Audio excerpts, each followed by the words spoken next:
검찰총장을 고발한 야당에 맞서서 국민의힘은 오동훈 공수처장을 검찰에 고발하는 맞불을 놨습니다. 주진우 의원 얘기 들어보시죠.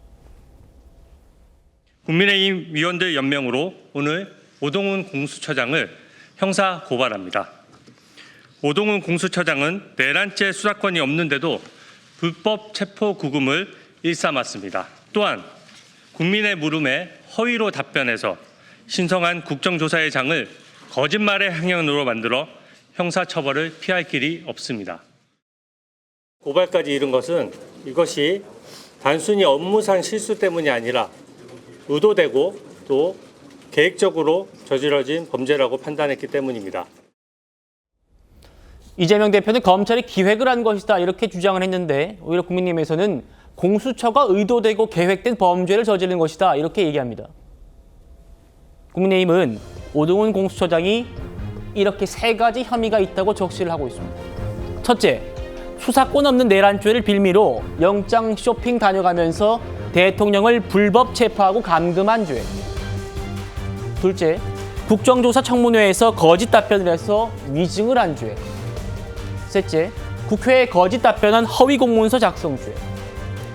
김 대변인, 고발 내용 어떻게 평가하십니까? 일단 좀 나눠서 좀 생각해봐야 될 것 같습니다. 정말 윤석열 대통령에 대한 어떤 이 내란 혐의 이 부분에 대해서 공수처가 아무런 수사권이 없는데도 불구하고 억지로 그 영장 쇼핑이라는 이름으로 대통령을 불법 체포하고 감금했는가? 만약에 그랬다면 오동훈 공수처에서 그동안 그 법원의 판단을 받았던 것들은 다 무엇입니까? 두 번의 체포영장이 청구가 됐었고 그 사이에 체포영장에 대한 이의 신청이 있었고요.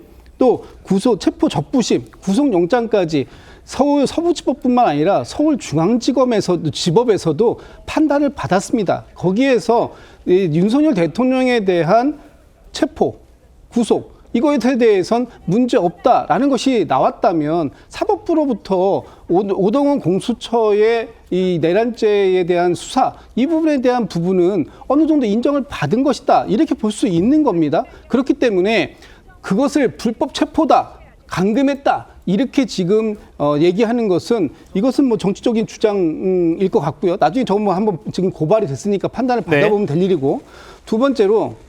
국정조사와 청문회에서 거짓 답변했다, 위증했다, 그리고 그 허위 공문서를 작성했다. 만약에 저것이 위증이라면 지금 저 위증에 대해서 어디서 저 위증의 죄를 물을 수 있습니까?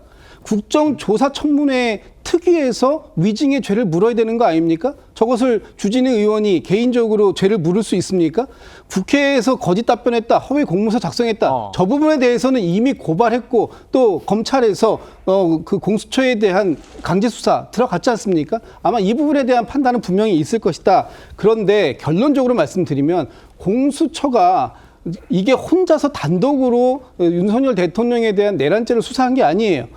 공수처 그리고 경찰의 국수본이 함께 공조본부를 만들어서 거기에서 대부분 이 경찰의 국수본에서 조사된 내용들을 토대로 해서 이 공수처가 추가적으로 체포 이후에 대통령을 조사하려고 했습니다만 아시다시피 대통령이 협조 안 해서 그 조사가 이루어지지 않았어요. 이런 상황인데 어떤 방식으로 했길래 불법적이다라는 표현이 나오는 건지 잘 모르겠다라는 말씀 하나 드리고 제가 좀 전에 제 발언 기회가 없어가지고 탄핵 관련된 부분 이런 것에 대해서 세금의 낭비다 하는데 딱 하나만 말씀드릴게요. 예를 들면 이 첫 번째 탄핵이 뭐였습니까? 윤석열 정부의 첫 번째 탄핵은요. 이상민 장관에 대한 탄핵이었습니다. 네. 이상민 장관에 대한 탄핵 왜 있었습니까? 이태원 참사로 159명이라는 아까운 목숨이 잃었습니다. 그 와중에 누가 책임졌습니까? 정부에서 책임진 사람 아무도 없습니다. 그 책임을 어떤 방식으로라든지 물어야 되겠다라는 국민의 목소리, 그것이 국회에서 국회의원들에게 이 헌법상 제한되어 있는 권한은 탄핵밖에 없었기 때문에 그 방식으로 물으려고 했는데 결국은 뭐 이상민 장관이 법적 책임이 없다라는 걸 탄핵을 안 됐습니다만 그것이 그런 의미였기 때문에 불가피했다. 그 부분에 대해서도 아무런 의미가 없었던 것이냐? 이렇게 얘기한다면 아무로 이 지금 앞으로는 미리 이 탄핵을 하기 전에 확실히 탄핵이 될지 안 될지 이런 법적인 판단을 다 구하고 어디 가서 자문 받아보고 그래서 된다는 것이 확정적일 때만 그러면 탄핵을 해야 되는 것이냐? 아니요, 그런 뜻은 이런 아니고요. 측면이 지금 있는 근데 것이죠. 29명을 지금 탄핵을 했기 때문에 적어도 최소한의 그런 허용치를 넘은 것 아닌가 지금 이런 비판이기 때문에요. 이상민 장관만 말씀하시는 거는 좀 다른 부분도 그러니까 말씀해 이상민 장관뿐만 아니라 예. 안동환 검사건도 있잖아요. 안동환 검사가 서울시 공무원이었던 유우성 씨에 대한 보복 기소 이것으로 했는데 결국은 5대4로 기각이 됐습니다만 결국 기각된 이유가 죄가 없어서가 아니라 파면에 이르기까지의 둔대성이 부족했다라는 부분으로 기각된 것이기 때문에 이런 판단들은 받아볼 수 있는 거예요. 여기에 마치 이거 인용이 안 되면 헛돈 쓴 것처럼 그렇게 얘기하는 건 잘못된 비판이다 이런 말씀 드리는 겁니다. 알겠습니다. 일단 저희가 보여드린 것들은 액수도 액수입니다만 4억이라는 돈도 돈입니다만 그 변호사들이 거의 민변 출신의 어떤 야권과 좀 연관이 있는 변호사들이었다. 이런 점까지 함께 지적해드렸다는 점도 말씀드리겠습니다. 가장 큰 혐의는요, 결국 내란죄 수사권이 없는데도 아까 이제 공조본 말씀 주셨습니다만 여권에서는 또 그런 불법 논란 피하기 위해서 꼼수로 만들었다 이런 얘기도 많이 했었습니다. 오동훈 처장이 반박 목소리 좀 듣고 계속 이야기 이어가겠습니다. 예, 압수수색 영장에 대해서 중앙지법에 했다가 기각된 거 아니에요? 거기 기각 사유에 중복수사라는 이유 말고 내란죄 수사권이 없다. 이 기각 사유 있습니까? 없습니까? 내란죄 수사권을 문제로 삼아서 기각된 바가 전혀 없습니다.